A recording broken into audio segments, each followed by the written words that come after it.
welcome everyone. How's it going? How's it going to everyone on my YouTube and Instagram live? I'm on both platforms. This is the Conscious Chicano, and this is the Conscious Chat number 21, and the topic is on the Mexica movement. Um, the Mexica movement. So, what was the Mexica movement? Mexica movement was a organization that um I actually came across back in the '90s, and you know I'll be talking about a little bit, kind of like more about my experiences with the Mexica movement, the pros and the cons. Um, a lot of people in the Chicano, movement out here, they've heard of the Mexica movement, um, led by Olin Tezcatlipoca, and it was actually an organization that was pretty much into teaching Chicanos and Mexicans, their history, their culture, their native identity. They were, teaching about decolonization in some sense. Um, and I got involved in the Mexica movement back in the '90s, and so I'll go ahead and talk about my experiences there. So I first came across the Mexica movement was I was actually in college. I was actually studying, and there used to be this paper. Well, it still does exist, the LA Weekly, and I just happened to take a break. My study break. I was studying, on campus at a certain campus, um, and I just took a break, and then I went to, sometimes I would pick up the LA Weekly and look through there, look at different events going on, in Los Angeles. And then all of a sudden I come across an article, and it was a picture of Olin in the Mexica movement, and I was curious. It was talking about, I forgot the exact title, but it was talking about Mexican Chicano history and culture, indigenous identity, and everything. So I started reading that, and I was like, wow, interesting group there. And prior to this, I always identified as being native, more Native American. I knew I was Mexican too, but in my family, uh, we always knew that we have Native American as well. Uh, you know, Yaqui and Apache. But I was like curious. Like I read this article, I was like, wow, this group sounds actually pretty interesting, and I was just curious, and so I started was it visiting the Mexica movement. Um, at that time, there was certain people who were involved at that time, and then later on, newcomers started coming. But I first came across Olin Tezcatlipoca, and I'm trying to remember where exactly I met him, but I think I met him at the Santa Monica Promenade, um, at the Midnight Special bookstore, and that's where I guess he worked there, and I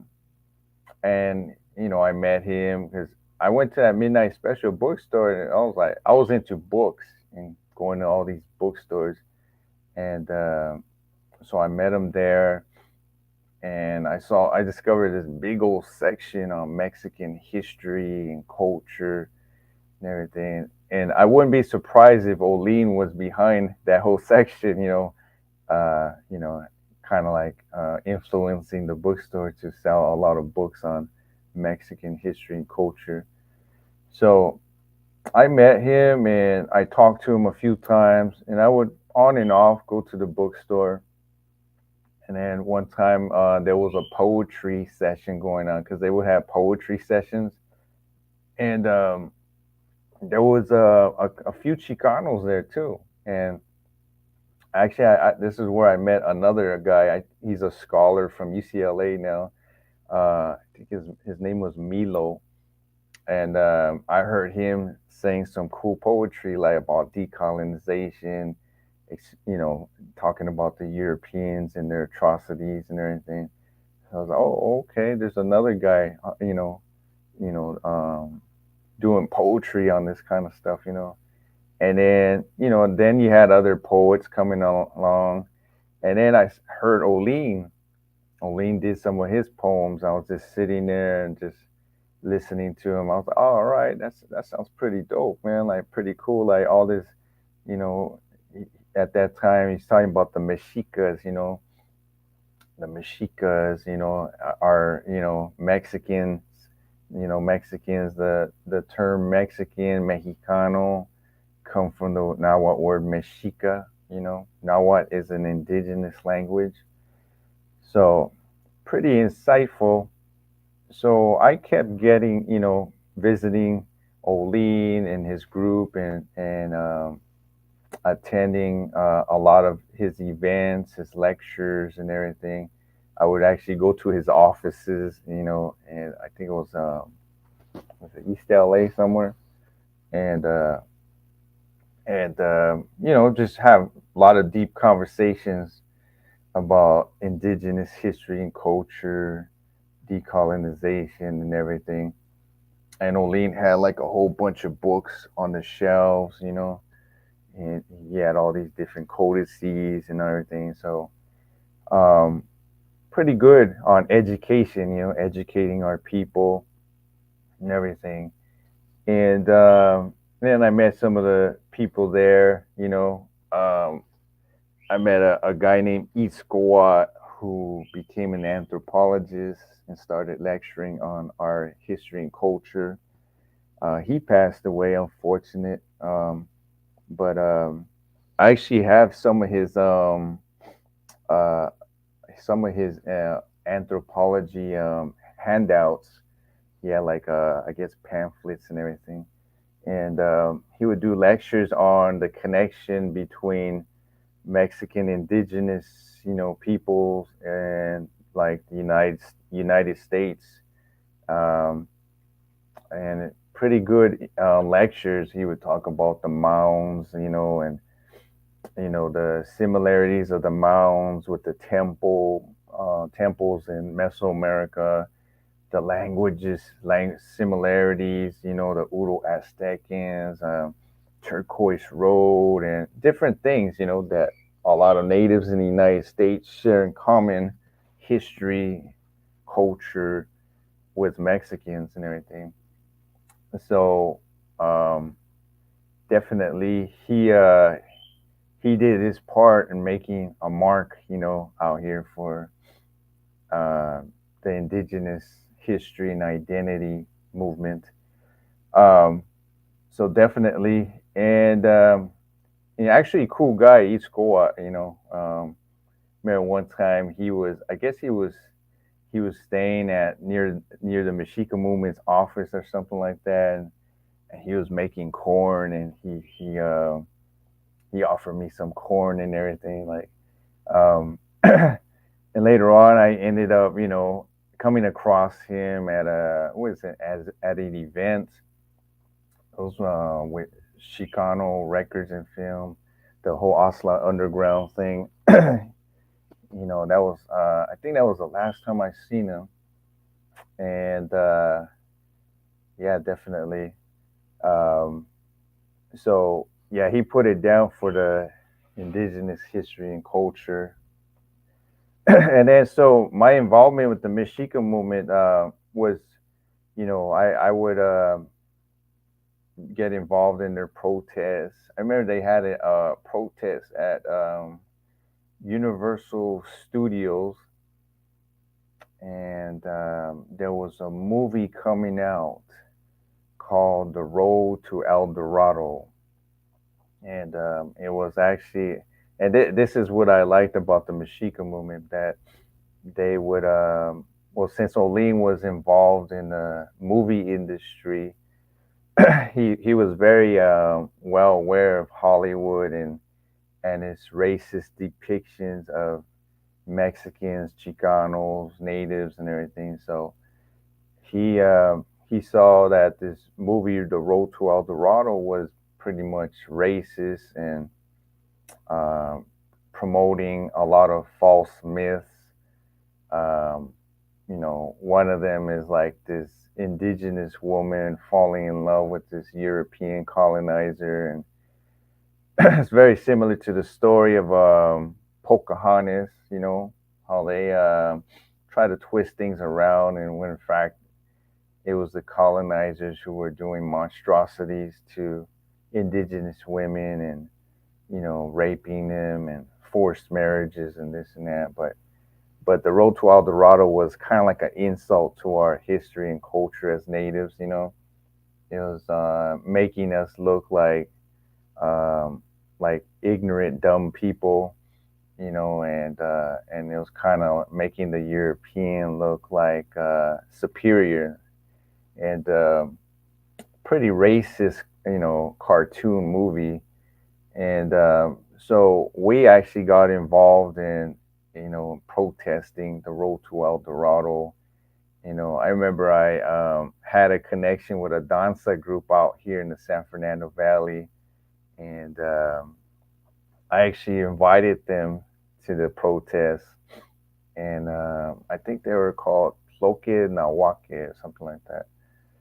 and and So I invited them, and Olin kind of had a view on the danzantes that he kind of just didn't want. He criticized the danzantes, like you know he one of his criticisms is what, oh, danza is where they think they're gonna dance their way to liberation, or like they're just dancing, like. So he didn't really want people to participate in danza. And the way I was is I'm not a hardcore danzante, but I did get involved in a couple of circles here and there, but never really dedicated myself to danza. But I still had the respect for danza.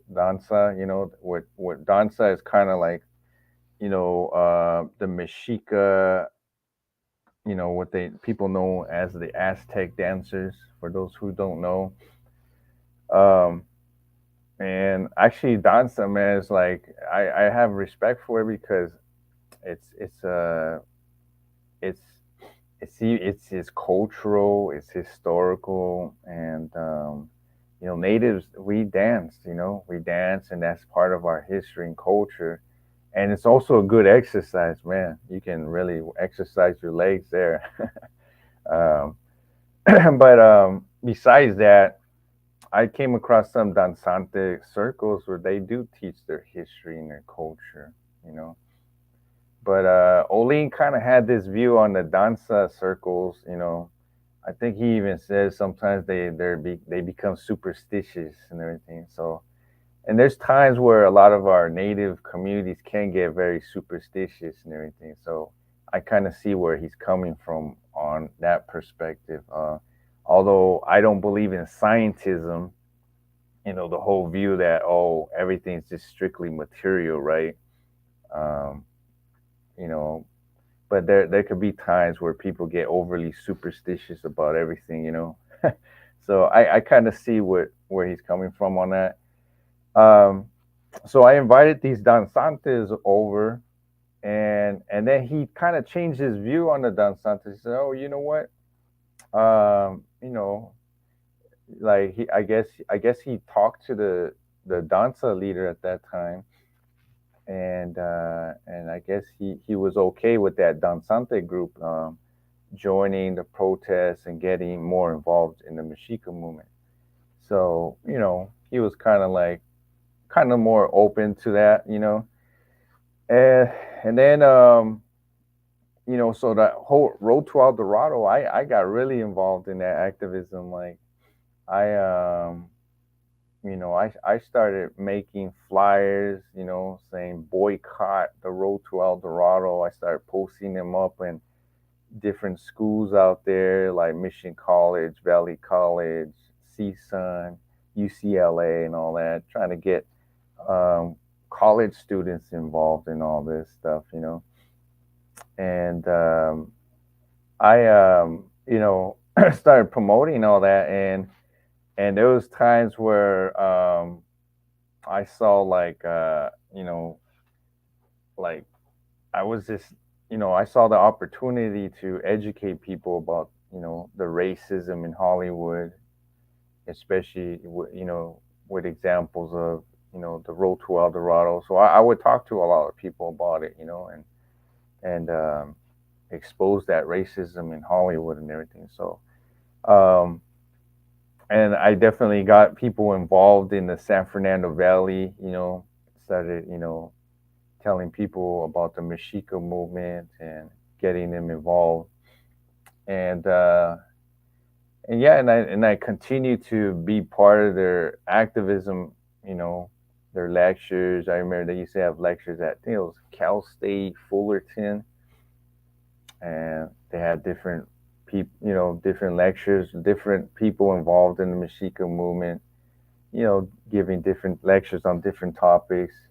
You know, um, I even had some of their shirts and everything. I would sport their shirts and everything. And actually, let's see here. I still even have their Olean's like first book. If you guys want to check it out, look at that. I still have it right here. Not Hispanic, not Latino, the Mexica Handbook. I still have like some of his pamphlets too. I think he gave out this one too, Anawak. Yeah, Anawak Time and Space. It's like a little flyer, and then he had another pamphlet too, the Mexica movement right there. Let's see here. Can't even see it, but yeah, definitely. So the Mexica movement was definitely interesting organization. I actually learned a lot from them. I have to admit, I learned a lot from returning to our roots, our indigenous history, culture, identity, critiquing Eurocentrism. Pretty good organization when it came to educating our people, and they were involved in the communities, um, doing lectures at East LA College. I remember East Kowat doing lectures there, um, just having different groups, you know, involved in schools and different places. Um, and so I would talk to Olean in his offices, and one thing I didn't like though was that he was very controlling, and very controlling on, like, it's like he would control, like, I don't know. I could understand, like, when you have an organization, you want people more involved, more disciplined, and having the same mindset, right?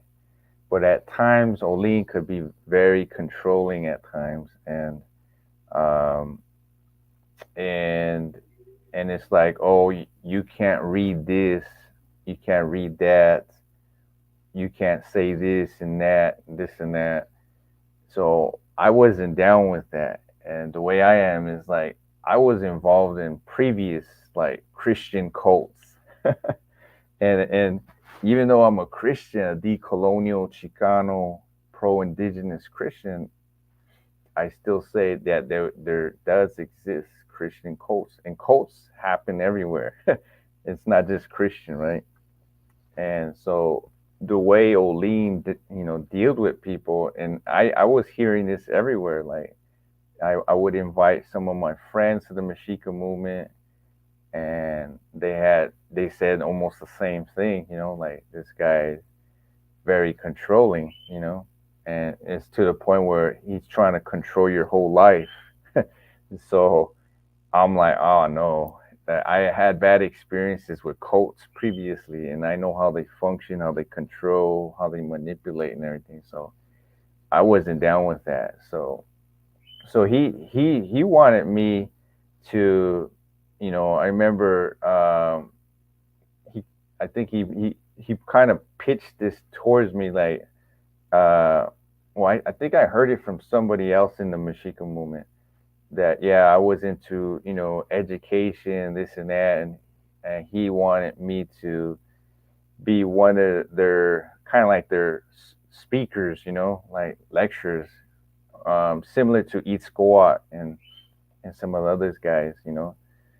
But I guess what happened is I wasn't always coming around all the time because I was so busy with school and, you know, although I was doing a lot of activism in the San Fernando Valley because going out there in LA is like, you know, it takes a lot of time and this and that. But but yeah, I mean, I was active in the San Fernando Valley, but I guess he because he didn't see me around all the time, he assumed that oh, this guy is not reliable, right? And so, um, but yeah, it's just I was turned off by the control, right? I wasn't cool with that, you know, and I'm sure other people watching this who used to be in the Mexico movement will say the same thing, you know. Um, but you know, but overall, I mean, you know, see that was just the pros and cons there. You know, it's just the pros were actually pretty much bigger than the cons. You know, I just didn't like the control that kind of stuff. The pros was he was definitely into education for us studying, reading on our history. You know, I still have a big old library of books because of because of that. You know, and got me very much into my history and culture, um, critiquing Eurocentrism and this and that. But definitely, it's an interesting group, and they were involved in a lot of stuff. You know, they were involved in protests. Maybe they were protesting the Minuteman and fighting for immigrant rights. You know, and a lot of the Minutemen and Republicans at that time were, oh, they were anti-immigrant, you know, and so we had, you know, a lot of protests, you know, a lot of these racist Minutemen, and were, there was kind of like, they would show up and, and the Mexica movement would show up and everything, and it was kind of like a whole thing on the whole immigration. Like that was a heated time at that, and then I remember the Mexica movement getting involved in Disneyland, the Disney protests and all that. I didn't actually get involved in that one, but I remember they were protesting Disney, and I know Olin definitely was into protesting Hollywood, racist Hollywood movies, and that's very interesting because there is a lot of racism in Hollywood, a lot of Eurocentrism. Usually when you see Chicanos depicted in film, it's like, oh, you're the cholo, right, or drug dealer, or prostitute, or it's always something negative, right? A negative stereotype, right? And even in Hollywood films, oh, you're the dumb indigenous person, right? You're the poor indigenous person. Uh, you're the indigena, right? The was it India Maria, And oh, what I liked about the Mexica movement is Olin would definitely expose like even the Spanish channels, the Mexican channels, and he said he would say there's a lot of racism there. Like most of the people that you usually see on there are white looking. They're not even real Mexicans, right? They're European, blonde hair, blue eyes, and all that. And this is true actually. I met Lorena Herrera out here. She came out here one time. She was on campus at a campus that I used to study at, and I actually met her, and she drove me. She drove me to. She was selling her bicycle, right? And I was talking to her, and I was involved in the Mexica movement at that time, and she introduced me to her family. Like they were on campus there, and I was just curious: are these people real Mexicans? Like, are they? So I asked her, "Oh, so are you like are you are you really Mexican? Like, where do your ancestors come from? Are you indigenous?" I asked her straight up, and she says, "Oh no, I my ancestors come from Italy." I'm like, "Oh, wow." That explains why she was European looking, blonde hair, and so and this is exactly what Oline would talk about. Like some of the major actors and actresses in the Mexican channels or the channels coming out of Miami were Spaniards or Europeans. All the major actresses and actors, the ones who were famous and with you know uh, who had good reputations, and then the ones who were depicted in a negative stereotype was usually the native indigenous person, right?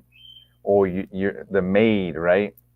Or you had these telenovelas, the the Mexican soap operas, usually you have this well-off, family, and there's always a major scandal, and both of them are like European looking, right? And it's always the European man sneaking around with the maid, right, who's indigenous woman, right? It's kind of like a sexualization of indigenous women still going on in the novellas. And Olin was good on that. He was talking about that, and he would expose, the racism and coming out of Miami and some of these Mexican channels as well. And actually, I remember Olin he did was it? It was a good debate on one of the shows. I forgot the name of the show. Where he was on there debating, and it was about identity, right? And you have these people over here calling themselves Latino, Hispanic. Lee was saying, no, we shouldn't call ourselves Latino and Hispanic. We're Mexican, Mexica, indigenous, right? He would debate people on that whole issue and educate them right there on the spot. That was cool. Educating our people on that. And as much as people talk bad about Olin, he put it down. He put it down for the whole Mexica movement and educating our people and spreading that movement. Even though you may not have agree with some of his approaches. um, but he did put it down in educating our people. And motivating them to get into their history and culture. So yeah, and so he was involved in that, and I actually came across another brother in the Mexica movement. He became an anthropologist too, and me and him will always talk about different topics and everything. Teach one. I remember when Dr. Seatley was teaching at UCLA, I invited him to come down and check out, like, because Dr. Seatley was doing some research on I guess kind of like the indigenous, tracing our our roots, in some sense, like Chicano indigenous roots, and tracing it all over the Americas in some sense. So he had like in display there at the museum a discerno map and different things that it involved in his research and everything. So I invited my friend to come down and check it out. And, we were there. He was taking a look at all these things and everything. Um, but yeah, I think he's still an anthropologist. He's a professor somewhere. So you know, I'm sure he's out there teaching some good history and culture and everything. Um, his name was Tenamasli. Yeah, that's what it is, Tenamasli. um, so yeah, it's just there's a lot, a lot of experience I had with the Mexica movement. There's pros and cons, right? Um, I remember what I liked about it is they taught about the whole mestizaje stuff. How it's anti-indigenous. And they were good on identity, not Latino. Why we shouldn't identify as Latino? Why we shouldn't identify as Hispanic? Why we shouldn't identify as mestizo? We should identify as indigenous, right? And that's a good thing that they promoted that, because you go into Chicano studies and it's all about mestizaje studies, man. They all identify as that. They don't identify as indigenous, right? And I've even gotten debates at UCLA about the whole mestizaje thing. I remember some guy was over here saying, "Oh, I can't deny my Spanish blood and this and that," and I'm not indigenous, I'm mestizo. And I was like, oh man. I'm like, you know, um, you are indigenous, man, whether that European blood was imposed on you or not, and it's very similar. It would be equivalent to, say, an African American who says, "Oh, I'm not African, right? I have European blood in me, British blood, right?" It would be ridiculous, right? I don't see any African guy, African American, um, you know, saying stuff like that. But when it comes to Mexicans, oh, they sure want to identify with the Spaniard. That's what they want to do. They want to identify as white, European, and all that. So the Mexica movement was good on exposing that whole mestizaje mindset, and taught people to identify as indigenous, identify with our history and culture. And what I liked about the Mexica movement is that they say our history is doesn't start in 1492, right? It starts thousands and thousands of years in the past, and you could go from the Olmecs to the Mexica, or and all the different natives, cultures and histories all throughout, the Americas in some sense, So definitely. And I remember I brought the whole issue of the whole Olmec stuff thing, the Afro Olmec stuff, and I actually discovered this because I was getting involved in the Afrocentric conscious community at times. And what I liked about them is they were against white supremacy, right? So I would read stuff and everything, any materials that they would, any materials that they would talk, exposing white supremacy. But then I came across this Afro Olmec thing, this pseudoscience, right? And I was like, wait a minute, they're claiming that the Olmecs were black and African, and then they concluded that, oh, the Africans were the ones that originated Mexican civilization, that they taught us civilization. In a sense, they're our, you know they're superior to us, right? To I'm like, wow, this is crazy. All that kind of pseudoscience was in a book called was it They Came Before Columbus by Ivan Van Sertima. But the Afrocentric community loves that kind of stuff, like, and you still see it existing in their communities at times, and has even influenced some Mexicans out here. But I got on that back in the '90s, and I read an article by some Mexican anthropologists, and they were debunking the whole Ivan Van Sertima thing, the whole Afro Olmec stuff, and I just dissected that. I actually have a book by them too, and somebody said that book is not, you can't get a hold of it anymore. So I have like a relic there, But I read, their articles and their books, and there's these Mexican anthropologists. They just dissecting and debunking Ivan Van Sertima's Afro Olmec pseudoscience. So I started talking about that and mentioning this to people in the Mexica movement, and like, yeah, and they eventually started, um, you know, um, addressing that whole issue, and definitely, I definitely influenced, um, their members in exposing that whole Afro Olmec stuff and everything. But I mean, it was back and forth. We would learn from each other. And Oli he was already well experienced. He already had a lot of studies and time into this whole Mexican history and culture and everything. I was just kind of barely starting.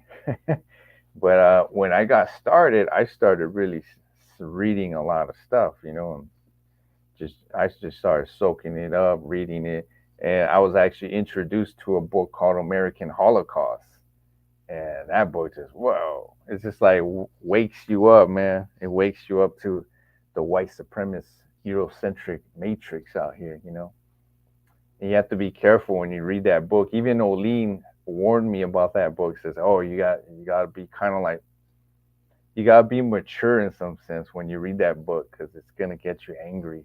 It's gonna get you angry. So, and it's true. Like, I read that whole book, I'm like, oh man, it really got me angry towards Europeans. To the point where I hated them. Because of all the atrocities they did to our indigenous ancestors. Like, bashing their heads on the rocks, and grabbing the kids, and lynching and burning, doing atrocities to kids and elders, and you know very, very savage, right?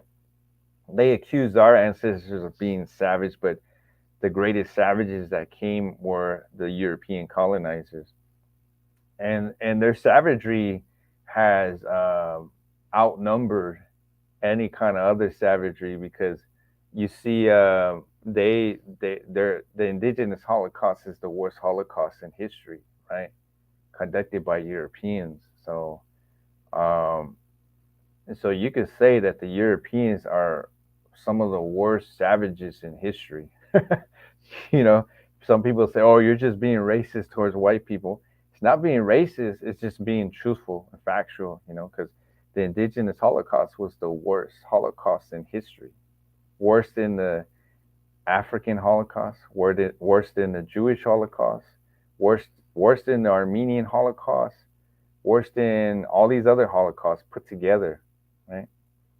So speaking of savagery, we gotta, when they talk about savages, we gotta get this out of our minds, that indigenous are are the embodiment of savagery, right? We should flip the script, and say, you know what, the Europeans were very savage, right? Very savage, and they're still conducting their savagery all throughout the world right now. They're trying to lead us to a nuclear war right now. Jeez. Um, so, but yeah, it's just the Mexica movement was on point. The Mexica movement was, they taught a lot of history and culture and education, which I liked. Um, and yeah, they even introduced me to a book called Mexico Profundo. It's by a Mexican anthropologist. Oh, that was a really good book there.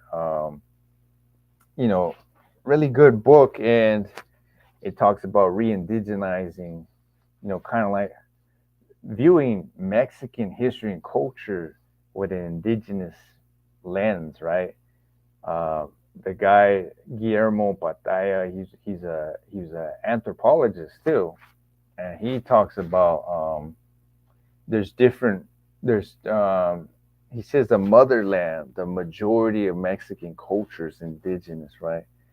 Then you have this parasitic European element that came later, and it's kind of like a parasitic culture. You can even think about it as like kind of like capitalism, right? Where they leech off the majority of the indigenous culture, right?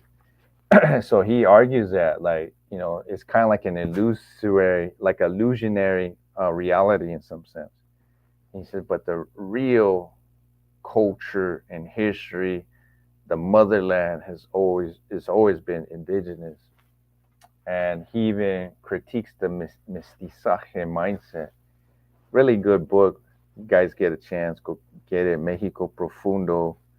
Um, yeah, and then there was so many other books, man. So many books. Like, I just have a whole stack of them in my library, and you know, but yeah, definitely decolonizing from all these Eurocentric identities, and being proud of who we are as indigenous people, and learning about all our Mexican civilization, right? Our Chicano culture and history, all that. Um, and so the Europeans say we were uncivilized, right? And what constitutes civilization according to their definition? Their definition is that, you know, for you to have civilization, you have to have agriculture, you have to have mathematics, architecture, science, written language, all that, right? And so they accuse the natives of being uncivilized, right? So the Mexica movement said, no, no, no. There's tons of anthropological, historical, archaeological evidence that provides evidence that we had civilization, and civilizations bigger than European civilizations at the time of during certain times, right? Like there's times that Europeans didn't really have any civilization at times, or maybe small civilization, whereas Mesoamerica and throughout the Americas we had civilizations that were bigger than London and all that. So interesting. It just challenges the whole Eurocentrism that the indigenous had all that. They had architecture, they had science, mathematics, written language too. We had codices, right? We had glyphs, right? We had philosophies. I emphasize philosophy because I'm actually a philosopher. I have a degree in philosophy. So, but I'm into decolonizing philosophy, right? The Eurocentric philosophy. I'm more into the indigenous philosophies, right? And you can learn a lot of that from Miguel Leon Portilla, Aztec Thought and Culture. Um, there's a lot of other books too, that go into the indigenous philosophy. But we have philosophers, Tlamartinis, teachers, right? Uh, we had what else? We had agriculture, right? We had the most sophisticated agricultural systems in the world. Most of the foods around the world came from the Americas, right? You wouldn't have spaghetti or pizza if it wasn't for the indigenous tomato, right? In Italy. um, you could just dissect the foods around the world, the cultures around the world. Most of their foods came from the Americas. And actually, there's a good book called Indian Givers by another anthropologist, Jack Weatherford. Another book I came across through the Mexica movement, right? They emphasize learning about your cultural foods and all that. Some of the greatest achievements were in the Americas. You know, even amongst the Mayans, we had the concept of zero, right? And it wasn't from the Arabics algebra, right? We actually had the concept of zero independent from the independent from Europeans and the Arabs, everybody else, right? So we had our own mathematics. So we had our own intelligence, right? Our own civilizations, right? And I love to talk about the agricultural system, the food systems of the natives. We had organic, healthy food, man, until the Europeans started coming and bringing their garbage to us, and then that caused a lot of health issues amongst our people. But we had healthy, organic foods. We were well balanced with nature, with the earth. We weren't see, when the Europeans came, they had this capitalist parasitic mindset, greedy mindset. And with that mindset, it leads to imbalance, right? Causing chaos, even in terms of human relations and even with nature. So they were greedy. They wanted the gold, right?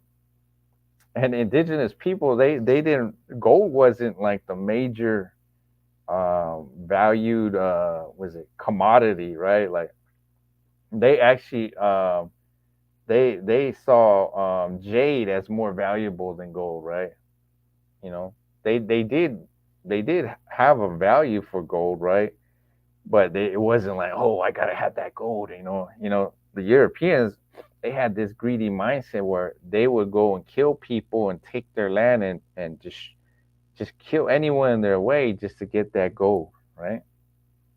They had that greedy mindset, and even extracting the gold from the mines and all that, they would destroy the earth while extracting the gold and different things like that. So this whole unhealthy approach, the Eurocentrics, is like, this is why the environment, this is why the food system, all of reality is all like jacked up right now. They're imposing now a whole GMO reality, artificial intelligence, all this kind of reality.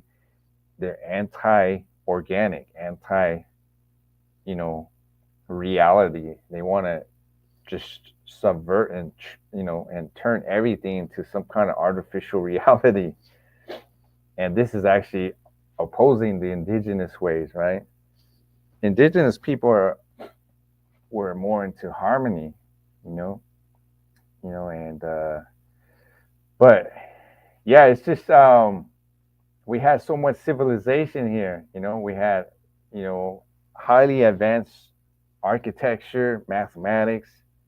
Um, we had our education system was better than the Europeans.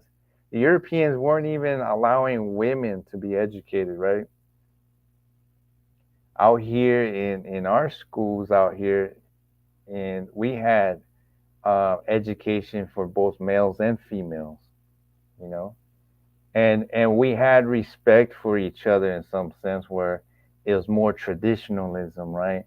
Everyone had their place and value in society. There wasn't none of this sexism and all this, as a lot of people like to say, accuse the natives of. Um, it was more like harmony and balance, right? Everybody had their role, right? Whereas now you got European society imposing their feminism on everybody and labeling everybody machismo, and their anti-patriarchy, and pushing all this you know it's like it's non-traditionalism, right? If you go to even now very native communities, they're very traditional, right? and everybody has their role. Everyone's respected. The children, the women, the men, the elders. Everyone has their role in the circle, right? But we have even this modern chicanismo and chicana, feminism has their anti-traditionalism. You know, they don't respect men. You know, they don't respect men. Oh, that's the patriarchy. They're oppressing us. No, that's not the case. Not in native culture. We did have patriarchies and matriarchies. Men and women had their roles in society, and everybody's role was valuable, right? And everyone was participating in this circle. So there's so much to talk about how but we have so much civilization in our Mexican culture. And what I discovered is like, man, imagine if the Spaniards wouldn't have destroyed a lot of that civilization, how powerful we would have been, in the world. We would probably be equivalent to how China is right now. That's how powerful we would have been if it wasn't for the Spaniards and what they did to destroying a lot of the knowledge, the wisdom, our insights. And even as Christian as I am, I'm still like I even criticize some of the priests who were burning the codices. They say, oh, the codices had a lot of demonic stuff in there, everything. But yeah, it's true. When you read some of these codices, they have some weird looking creatures, and sometimes they have evidence of cannibalism and human sacrifice. But I think if these priests would have had a better understanding, they may have not agreed with that, right? But burning their codices was a dumb thing to do, because there's probably so much insight into what they knew about reality, about science and different things. Um, so that was an unfortunate disaster that occurred. And so yeah, the priests, the Catholic priests were burning, some of these indigenous relics and everything. And um, but yeah, that's the history. That's what happened.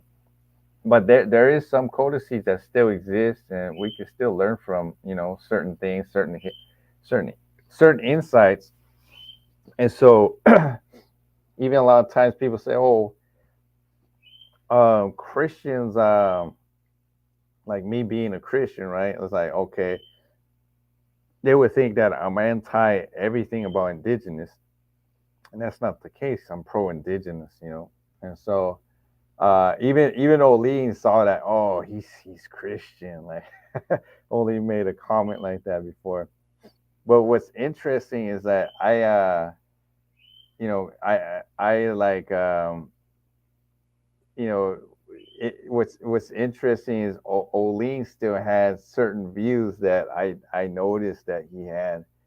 Um, and he was like kind of like undercover Catholic, and but some say that, yeah, he I don't know where he left. I think they say he left to the Yucatan. I don't know all the facts about that, but there's rumors of him. You know, he went to study, I guess, theology or something. But I know Olin was into theology back in the day. He would also talk about kind of like Mexica theology in some sense, and interesting view that he believed in the creator, and he believed in, was it the self-created creator in some sense, kind of like, or very similar to like the uncreated creator in some sense. Um, and I actually hold a lot of people throughout the world actually hold that view. In the creator, everything starts with the creator, right? all of reality, and whether, it's like, but yeah, Olim would talk about, kind of like the theology of the Mexicas and everything. And he was actually, he was pretty good on explaining that. Um, so yeah, so even with my view as a Christian, like I would like, say, hey, you know what?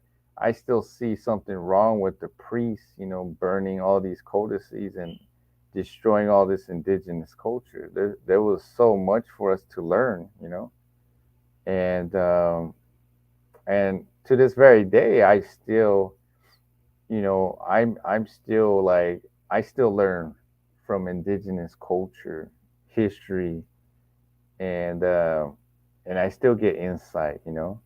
Some of the best insights that I came across was like their whole approach to, this to all my relations in some sense, having respect to all of my relations, and having care for all of my relations. Having harmony and balance. Having harmony and balance was. Is a pretty good wisdom that you can learn in indigenous cultures. There's a lot of wisdom in indigenous cultures that you can come across that is not found in European cultures, or say the modern day European cultures right now. Um, it's just a lot of times the Eurocentric modern day European so-called cultures out here, um, they have wreaked havoc on the earth.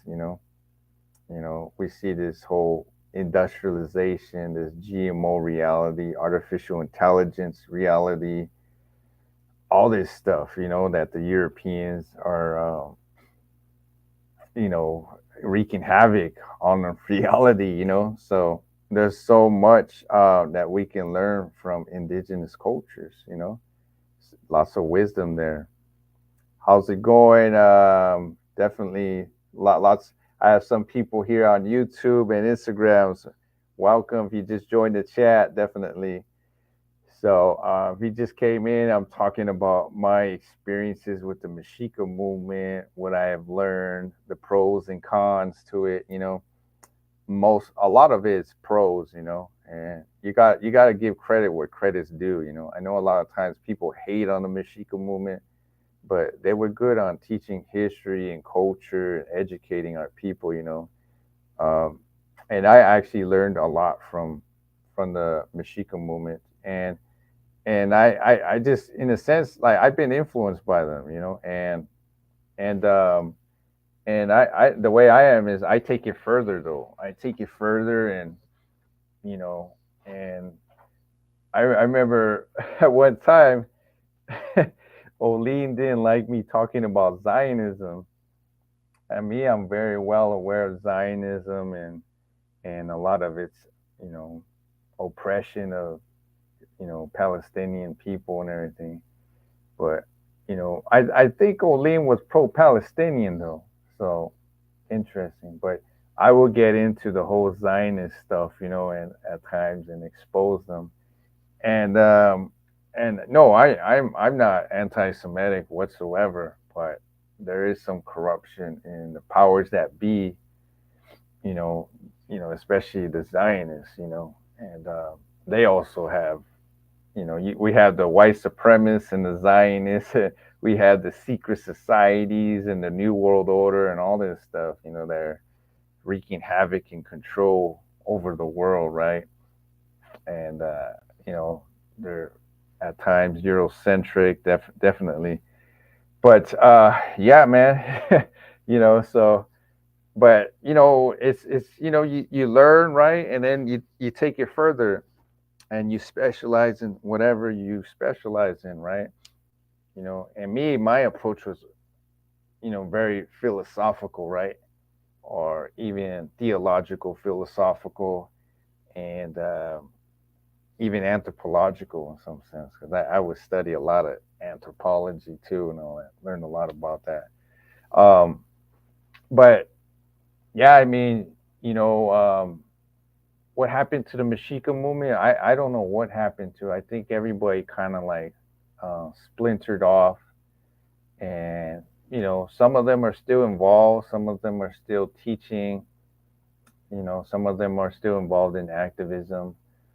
Um, so, but yeah, and even me, like you have me here on this whole indigenous tip, this Chicano anti Eurocentrism and exposing white supremacy, exposing the New World Order. you know, One thing is like I never heard the Mexica movement talking about the New World Order, so I would go into that stuff, and but yeah, one thing I didn't like though is that the Mexica movement, maybe they were limited, but they would blame most of the atrocities, most of the depopulation of natives due to European diseases.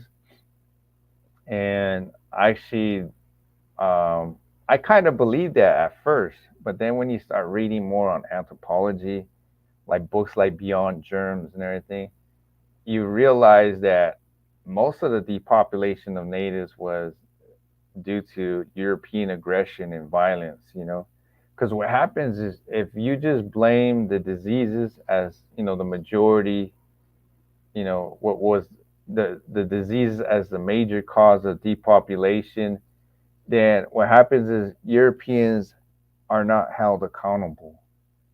And so in the books like Beyond Germs was written by anthropologists and historians, a lot of articles from different scholars there, they debunk that whole myth, And it actually it's debunking the book called Germ Steel and what is it? I forgot the exact title, Germ Steel and something else. I think his name is Jared Diamond who wrote that book. But Beyond Germs is debunking that book because in that Germ Steel and the Jared Diamond's book was blaming most of the depopulation due to European diseases, and so that book Beyond Germs goes into saying no, the majority of cases that what caused major depopulation was basically European aggression, violence, slavery, genocide, destruction of healthy foodways, taking of resources and land. That was the major cause of depopulation. And so that's very insightful. So I think now it's like the Mexica movement would, you know, if they still existed, they would have to reconsider, their claim that most of the depopulation was due to European diseases. So that's why you got people like me just taking it further, and giving more insight into the whole indigenous perspective, But yeah, and I would definitely go into more of the Neely Fuller Jr. deconstructing white supremacy and how it functions.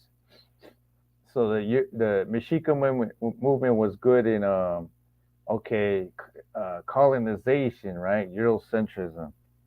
But I kind of go into adding on to that with the whole, system of white supremacy, the global system of white supremacy, how it functions, how it affects people, and especially people of color in every aspect of their life, be it education, politics, war, religion, um, economics, just different factors. I would even go further than Neely and say, well, even the media. um, but yeah, definitely, white supremacy definitely affects people of color, and everything. So yeah, so us, who used to be involved in that, definitely, you know, take it further and expand upon it, and keep teaching our people our history, our culture, all that stuff, and teaching that we're not Latino, we're not Hispanic, we're not mestizo, we're indigenous, right? So there's actually been some criticisms of the Mexica movement too. Their whole criticism of Nikan Plaka and stuff like that.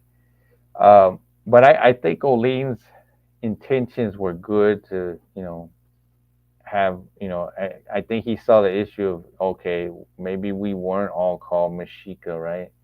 Okay, so now we could basically try to call ourselves indigenous. Um, but the whole Nikan Plaka, as some people break it down and say it doesn't mean that, right? um, but uh, but the intentions were good, But but yeah, it's just it's right on point. Another criticism is that I know former members out here said, oh, they didn't let the women, they didn't. So some of them were trying to, ex, you know, I guess some of them are kind of into the feminism stuff, right? And they would say, oh, they didn't allow the women to be like the kind of like the in the limelight, right? And it may be true to some extent, but then some of the speakers were women, so um, but I can't speak. Maybe certain women who were involved in the Mexica movement may have had their particular experiences, so I can't really speak for them. Um, but did I see any sexism going on in the Mexica movement? Um, there was a lot of guys there, so I wouldn't say it's sexism. It was just a lot of men that were there, and where there's a lot of men, obviously some guys may have certain views, right? And I wouldn't say all of them were sexist, but maybe some were. I don't know, but I wouldn't want to generalize the whole group as such. Um, but what I saw with Olean, he was pushing, you know, kind of like the whole balance and harmony, kind of like he was at times saying, "Oh, we had education for women," and he actually had, you know, some women who specialize in, indigenous women in society. So I wouldn't say that the Mexica movement was. I wouldn't stereotype them as all being sexist, but but that's one of the accusations that they were sexist and everything. And my views of feminism is, I critique feminism too with the myth of male power, and I promote Chicano manhood. So um, although I don't believe in sexism, right, towards women or men, right, but I do believe that there's certain things in feminism that I don't agree with, and how they accuse men of being sexist, when they're not at times. There are some sexist men out there, but not all of them are. So we have to be careful with that. But you know, but what else was what I liked about the Mexica movement is like they were real about human sacrifice, right? You had these danzantes denying human sacrifice, right? It's, oh, no, no, it's all your Spaniards made it all up. It's a lie. It's a white man's lies, right? Oh, you can't don't read the white man's books and everything. Well, Olean once told me, so no, no, no, not everything a white man writes about is false, right, or a lie. What you got to do is read what the Europeans wrote, right? And there may be some lies or exaggerations, but there's truth in there too. That when you describe things, and you have multiple like sources all pretty much saying the same, and you could conclude that that information is reliable in some sense. But the way the danzantes are, they're anti everything white, right? and so anything written by white people, they suspect, right? And the way Olin dealt with the whole human sacrifice thing is like, okay, our ancestors did do it. There's no denial about that. There's so much evidence for that. And let's be real. Let's own up to it. And but that's not a reason to be ashamed of our history and our culture, right? There's so much civilization, so many achievements that we have. And but the Europeans want to just demonize us as being, oh, these savages, right? They did human sacrifice. There's nothing good about them, right? And dismiss all of our history and our civilization and everything. That's the problem there. And I would take it further that, um, on this whole human sacrifice issue is that, you know, the his the Spaniards, when they wrote about human sacrifice, they used what's called hyperbole. They over exaggerated the amount of human sacrifice, and so they used that as a tactic to demonize our cultures and to justify genocide and slavery, right? And it was very few elites that were actually doing human sacrifice, and it wasn't the majority of the population. Now, the whole danzante people, I think they're kind of pseudo scientific in some sense, and they deny human sacrifice. And this is what I learned from the Mexica movement. A lot of the danzantes, they're kind of into the pseudoscience, and he even exposed some of the New Agers in the especially in the Chicano amongst Chicanos and Chicanos out here. And that's very good insight right there. I totally agree with that. And then sometimes he would tell me about all the different people who come into his office, and you should have heard him. Like one time somebody came into his office and says, he goes, "What are you doing, Olin? What do you want us to do? You want us to go back to wearing calzones?" It's like, and see the racism amongst our people towards indigenous, right? And it's like, so I liked about the Mexica movement is like, hey, you know what? Um, we may not completely go back to before 1492, right? A lot of us are like modern, Chicanos in some sense. But it first starts with knowledge, right? The mindset, right? And and so, and yeah, you could go ahead and wear your hat or whatever, modern clothes and all that, but you still could be proud of your history and your culture and re-indigenize in some sense. So that's what I liked about it. It's just being realistic. And um, so yeah, the different perspectives were pretty good. And I'm just trying to like remember like a lot of their content and teachings. They used to have a website. I don't see it anymore. Um, but yeah, they would have books like this. If you guys just came in, this is Olin's like first handbook called the Mexica Movement, the Mexica Handbook. Not Latino, not Hispanic. You guys probably seen his shirts around. Not Latino, not Hispanic. But very good stuff in here. It's just they have like poetry in here and talking about our history and our culture and all that. There's just so much stuff. He even confronts the superstitions. He even calls it. He even calls. There's this whole thing about the superstitions of Montezuma. And this is what he accused a lot of these indigenous, like these Chicanos and Chicanas, or these danzantes. They start getting superstitious. They start getting into the new age and all that. So, and he even traces it back to Montezuma and all that.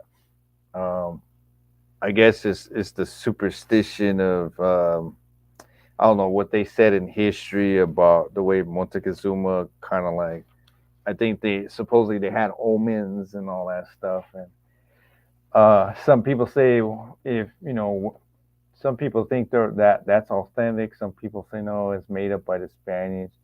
But besides all that, there is a lot of superstitious Chicanas and Chicanos out here, and we need to be. Although what I my criticism of Olin was that you know he seemed almost like anti spirituality in some sense, you know. So he's very kind of like influenced by Western Enlightenment thinking, like it's like a rejection of metaphysics and spirituality, and it's more like it's all about science, right? Science, right? Or scientific method, materialism. Although in his theologies he did break down the whole matter and spirit, in our theologies, right? Indigenous theology. But you know, but he still had this attitude towards spirituality, which I don't agree with. I do, I do embrace the view that spirituality does exist, or metaphysics. Metaphysics is like, beyond the physical realm, right? And definitely. But yeah, I mean, there's a lot of good stuff, pros and cons, but they actually, made their mark, right? The Mexica movement, and you know, maybe we'll see groups in the future, creating their own, versions or different, versions of that, or maybe going even further, and giving more insight to the whole history and culture. I remember I actually created a group out here in the San Fernando Valley called the Conscious Mexicas. I even built a website. That was back then. That's when I left the Mexica movement, and I was passing out flyers, getting people involved and all that. And it was kind of like a splinter group of the Mexica movement, Um, but yeah, and then I got involved in different cultural centers in different places here and there, and started promoting indigenous history and culture and all that. But yeah, it's just I think for those who are barely seeing this, the younger generation, or people who are curious about the Mexico movement and all that, you know, go out and learn about our history and our culture, our philosophies, all that, and go teach our people to decolonize, to re-indigenize, to reject, Eurocentric mindsets and identities such as Latino and Hispanic and Mestizo, and teach the future generations. If you're an educator, if you're a teacher, professor, or scholar, or whatever, go and teach this. And even for you Chicano Christians out there, I definitely I specialize in the indigenous Chicano brown church theology. That's actually a new thing going on now. The research is it's starting at UCLA and everything, but it's just a decolonial perspective, And for you guys who are Christians, who are brown, go and teach your church members to get into their history, their culture, decolonize from Eurocentric theologies. Start embracing the brown theology, right? And if you have a pulpit, if you're a leader in the church or whatever, go talk about this stuff. Address the real issues of the brown communities. Start promoting um, a holistic approach to empowering the brown communities out here. There's so many people in the churches out here, and a lot of brown people. So this is the missing factor. A lot of Chicanos are so anti-Christian that they're missing out on the possibilities of teaching our people their history and culture, especially those in the church. So I think, both secular and Christian communities should learn from our history and cultures, and decolonize in some sense. But definitely, you know, just whatever. If you form your groups out there, don't be one of those people who are like into controlling people and manipulating people and all that. You know, respect people, have good relations with people, uh, be authentic. Don't try to be a culture pimp in some sense. And teach wisdom, and each one teach one, right? And network with each other, empower the community, hook each other up, right? So a lot of our people struggling, right? Going through issues, going through poverty or whatever, definitely start building and empowering our community, strengthening our community, get them more on that conscious tip, right? Definitely. Anyway, so I'm gonna actually address some of the comments. Um, so I guess somebody asked me a question on Instagram. Let's see here. I'm trying to scroll. Okay, I guess Warrior of God. He asked me what's the movement. Oh, so I'm talking about the Mexica movement. I guess he didn't come in at the beginning. Um, so the Mexica movement was like a Mexican Chicano organization that taught a lot of indigenous history and culture, especially especially Chicano Mexican culture and history. And we were into getting back to our roots and decolonizing and critiquing Eurocentrism and pretty much empowering the communities, the brown communities and everything.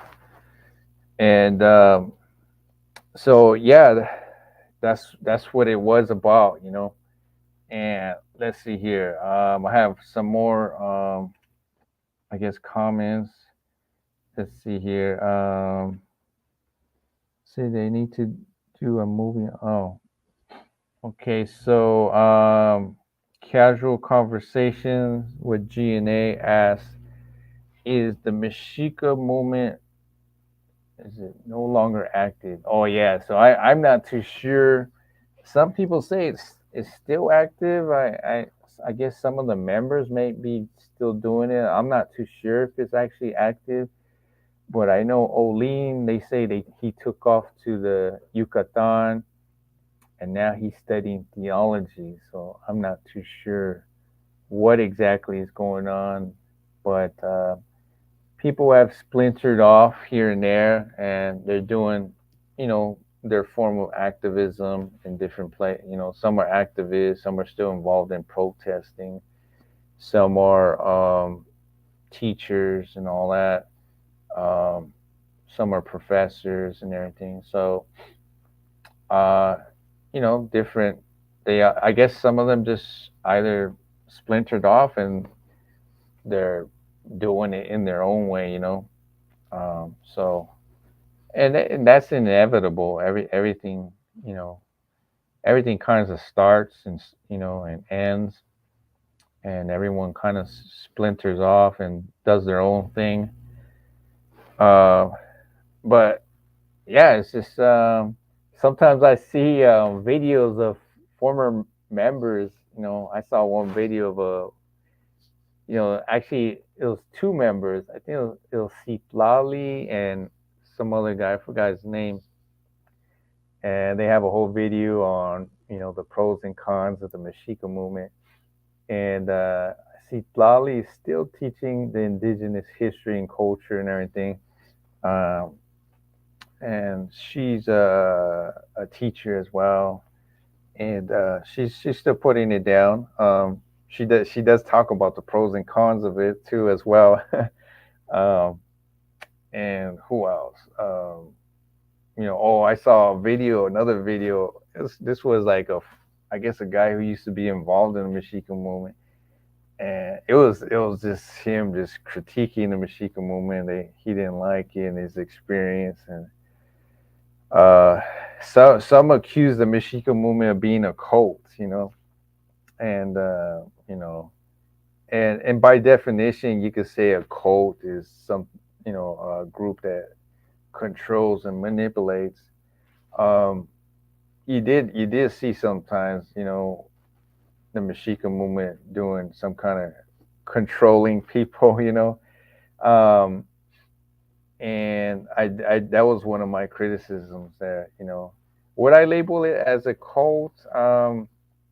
I wouldn't necessarily like there's different levels to a cult. Like you have the Jim Jones type cults, which or the Solar Temple type cults, which were disastrous, um, but in the form of control, yeah, there was, and you get this a lot in groups, like you have a lot of these groups out here who kind of control people and at times manipulate.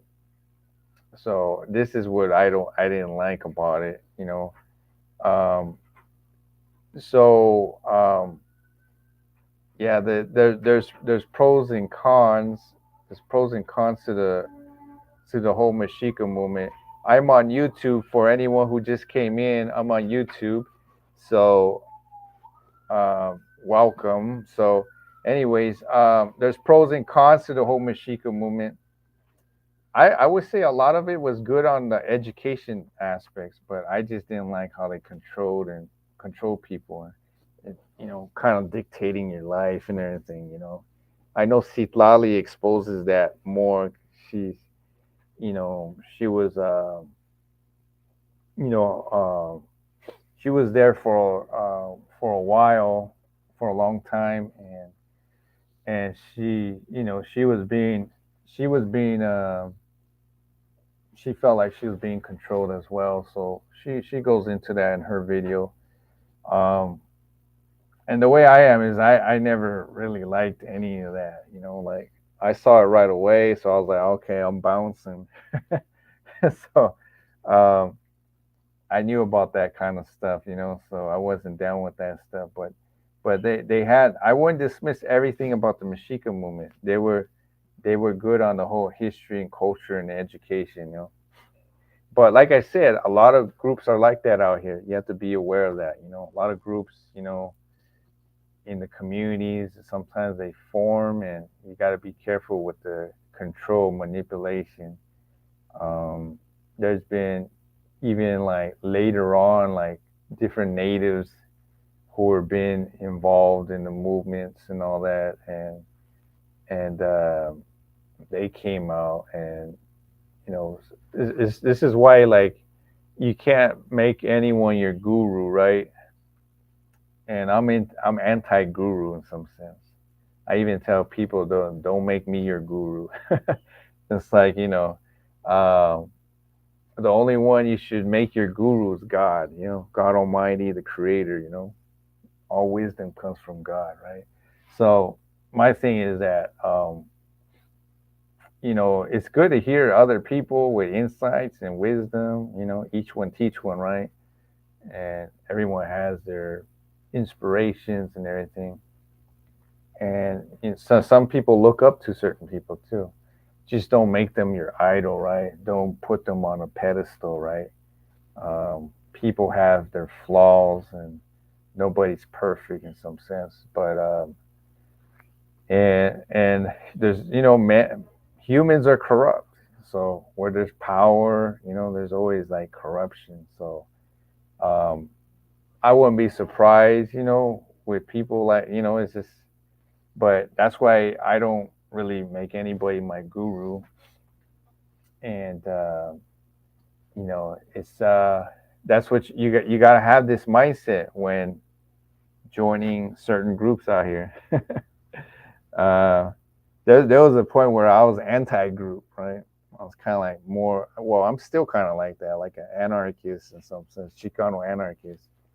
I just don't like, putting these people on a pedestal. Even I see a lot of Chicanos that do that out here, especially with people with PhDs or who are danzante leaders or whatever. Like, or professors. They put them on a pedestal, right? And sometimes I hear stuff coming from these people and I don't agree with. I'm like, okay, I don't care if you have a PhD. I don't care if you're a professor. I don't care if you're a dansante elder or whatever. If you're saying something I don't agree with or acting a certain way, I'm not going to agree with that. I'm not going to put you on a pedestal, right?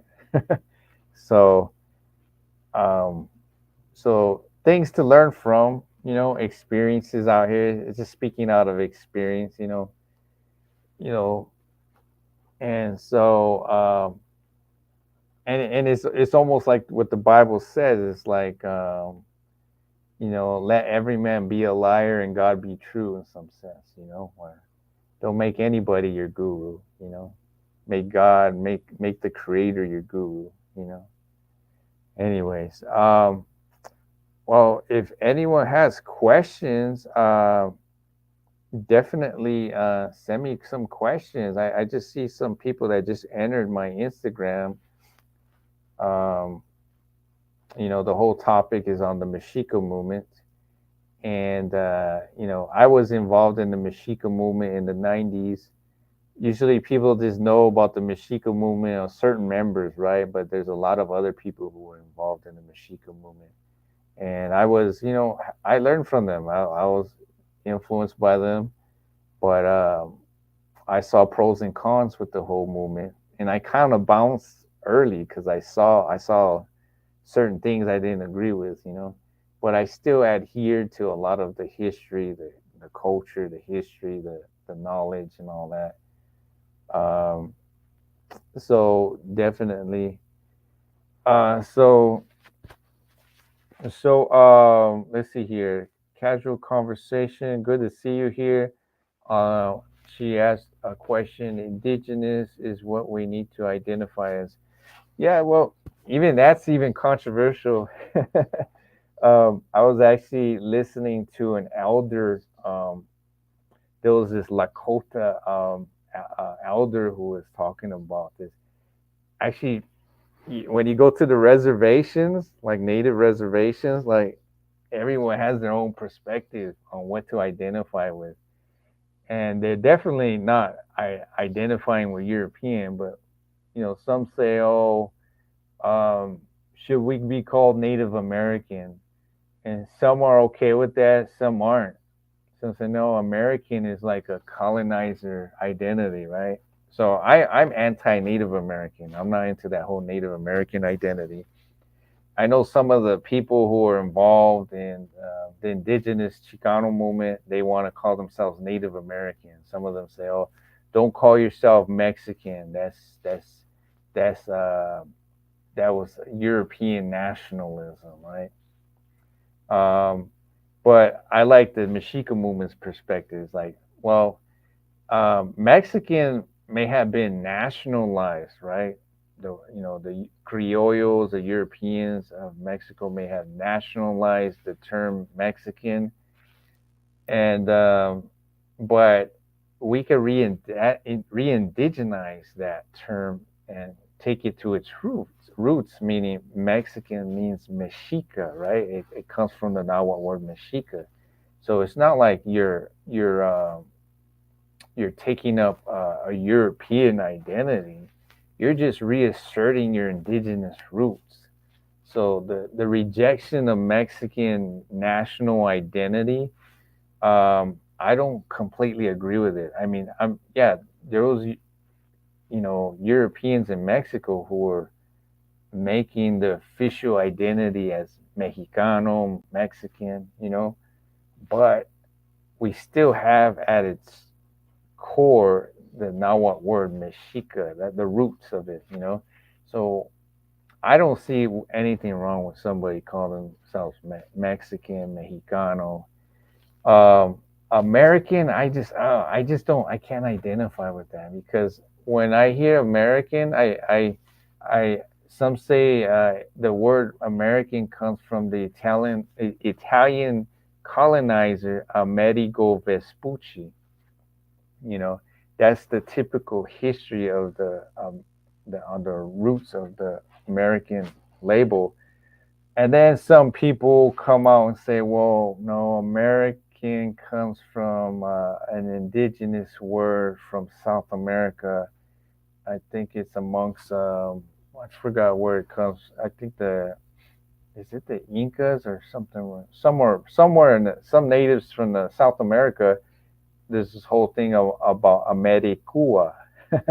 And it's like a deity, a serpent deity. So, but I don't know how true that is, but they're saying some of the secret societies who were, basically Masons, they learned about, um, the that term, kind of like the serpent and all that. So they wanted to name the Americas the land of the serpent, right? Americua.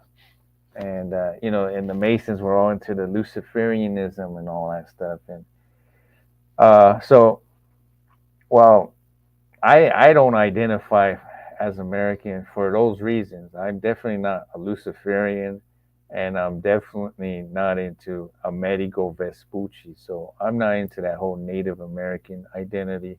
Now the Lakota Native man says, no, call me Lakota. You know, like according to my nation, right? So there's a view that, oh, don't call us Native American, but call us according to our nation, right? And so that may fit well for some reservation natives, right? But then what if you're from several nations, right? There's lots of Native Americans who are mixed with different tribes, right? And so do you say you're Lakota only, or say you're mixed with Apache and Lakota, right? And it's like, okay, I guess the view would be, okay, I'm Apache and Lakota, right? Or for maybe you can mention that right there. But that's one view. Identify with whatever nation you come from, right? And it could be not only one, but it could be multiple nations, right? Some argue for indigenous, you know, as an identity. Now, actually, some say they're like old school natives would say they're Indians, right? And a lot of old school natives would say they're Indian because they were used to that being called Indian. But the term Indian, you know, that's Columbus and all these guys that colonized were saying that, oh, they must be Indians from India, right? So that's not even an accurate term for us, right? Now, indigenous, is indigenous okay? Oh, I would think indigenous, um, it's not as bad as American or mislabeling such as Indian. I think indigenous would be okay. Like the Lakota man said, he said he's okay with that, but he prefers to be like called Lakota. But indigenous is it's all right. I don't see nothing wrong with that. Some say Aborigine, some sense, or Aboriginal, right? Actually, not Aborigine, but Aboriginal, Aboriginal. Um, that may be all right too. I know you're looking for a general term, right? Indigenous, Aboriginal. I don't see nothing wrong with that. And then each nation has their own like term for the people, right? So you can use a particular whatever nation you come from, use that term for the people. And so it depends on your preference. I don't see nothing wrong with that. And I don't see nothing wrong with calling yourself Chicano. So now there's some people who are opposed to the term Chicano, and they're trying to say that it's Eurocentric and this and that. Um, but from Jack D. Forbes in Aztecas del Norte, he talks about the roots of the Chicano term. And, it's kind of like, you have Mexicano, Mexicano, Mexicano, Mexica. Dr. Saintly even makes the case that there's this old external map that has a land. I think it was a certain location. It was called Chicana. So the way I see Chicano and Chicana is like I don't have a problem with that because it's we actually created that, and we took pride in that during the 60s and 70s. It was basically a rejection of being called American because the Anglos wouldn't accept us as American. They were racist and discriminatory towards us. And we weren't really Mexican because we weren't born in Mexico, right? So we created our own Chicano identity. So I don't see anything wrong with calling yourself Chicano if you're out here and born in the United States. But just remember that you're ultimately indigenous, right? And so that's how I see it. So the problem with the whole you know say some Mexicans out here, a lot of us are detribalized, right? Or even trying to say that we're tribal, right? You know, Mesoamerican culture in Mexico went beyond the tribes. So not everyone was completely tribal, right? When we got to the point where tribes united and formed calpulis, and calpulis got united and formed nations, right? And these were bigger than the tribes. And we got to the point where we were beyond the whole hunter and gatherer, um, stage in some sense. Although some hunter and gathering tribes did exist in Mexico as well. So it all depends on where you come from. But in Mexico is a whole different thing. Like there's not like a reservation system, where you need a card to say, "Oh, I'm indigenous," right? In the United States, you have a reservation system, and you have a card, and you're indigenous, right? But even that's even complicated because I know some native anarchists who are Dene living in Arizona, and they didn't want anything to do with tribal governments, and they said we don't need we don't need our government, the American government, to determine who we are and who we should be. So they were kind of like native anarchists that didn't believe in tribal identity, controlled and run by the BIA and the American governments. So you got the complexity there, right? And in Mexico, um, there was this whole movement of nationalism that started, and they want to de-indigenize the whole nation, and they started pushing this mestizo mindset, this mestizo ideology, and it started with Jose Vasconcelos.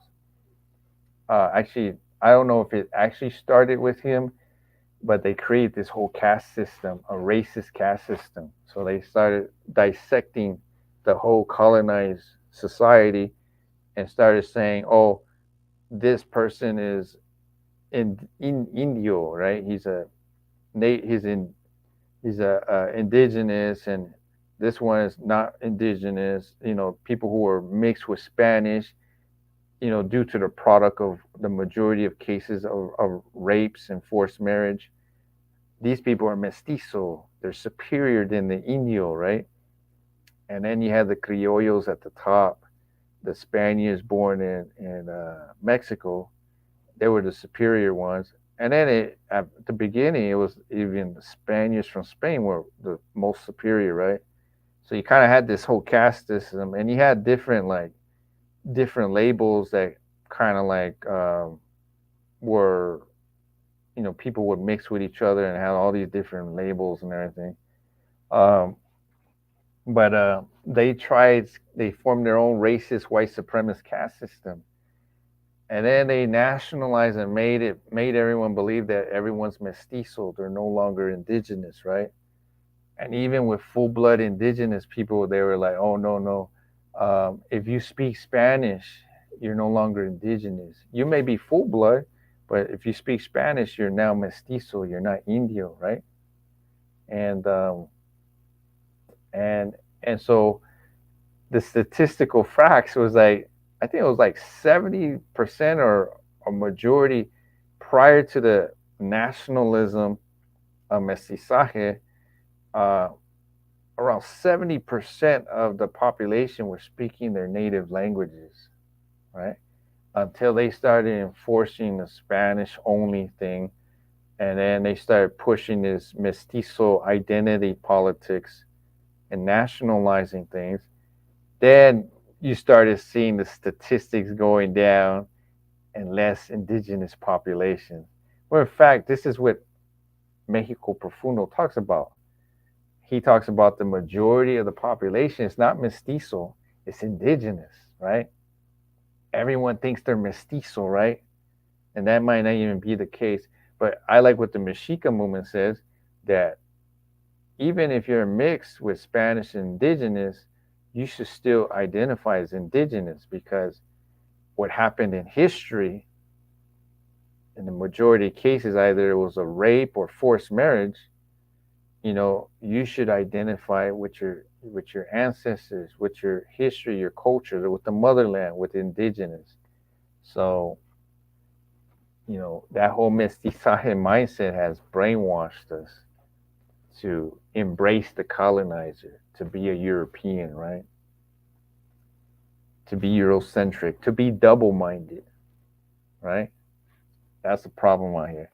And actually, Jack D. Forbes goes into that. And I was actually introduced to that book by Olin, uh, Chicanos del Norte. He actually had it. He showed me. He goes, "This is a good book." He showed me it. Although he didn't want me to read it at that point. He wanted me to first read certain books, right? There goes the control, right?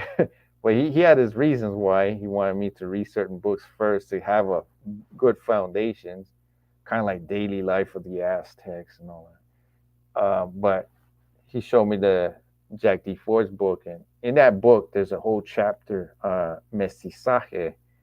And Jack D. Ford is a native scholar who worked with Chicanos and even set up a Chicano indigenous college out here in California. I actually spoke to him a few times at UCLA. But he has a whole good chapter critiquing mestizaje, how it's a colonial identity, and it's anti-indigenous, and very good insight. And the Mexica movement was well aware of that. That's why they were anti-mestizo identity.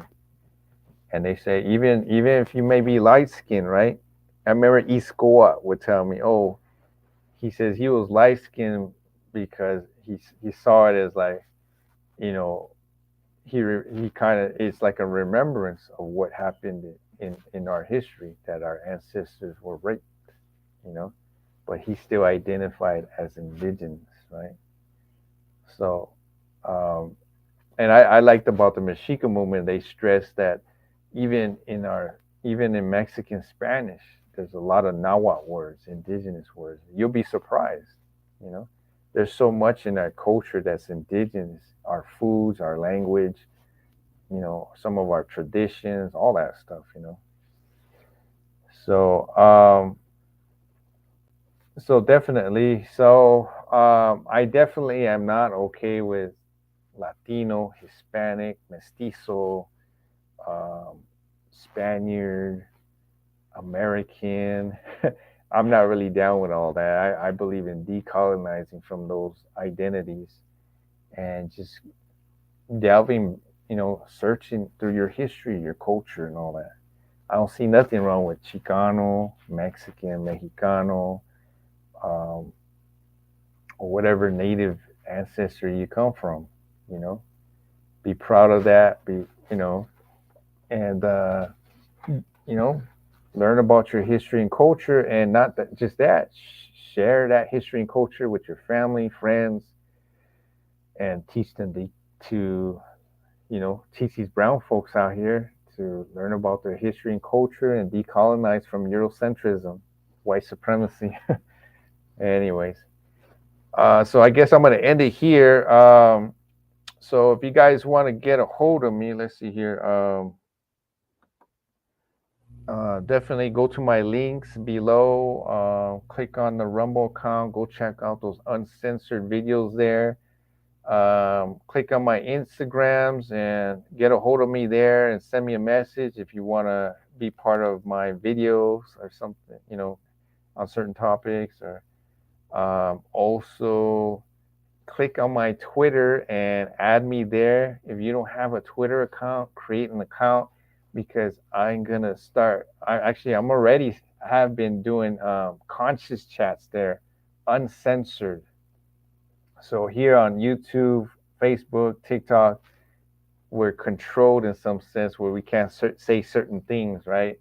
So definitely add me on Twitter. My link is below, and I'll be doing some conscious chats there, and it's uncensored. So we're gonna expose a lot of stuff, right? So definitely, and when I do my conscious chats, you're gonna see it announced. You'll see it on my tweet. You know. Anyways, well, I'm gonna let you guys go, and remember, don't be woke, be conscious. All right. See you guys later.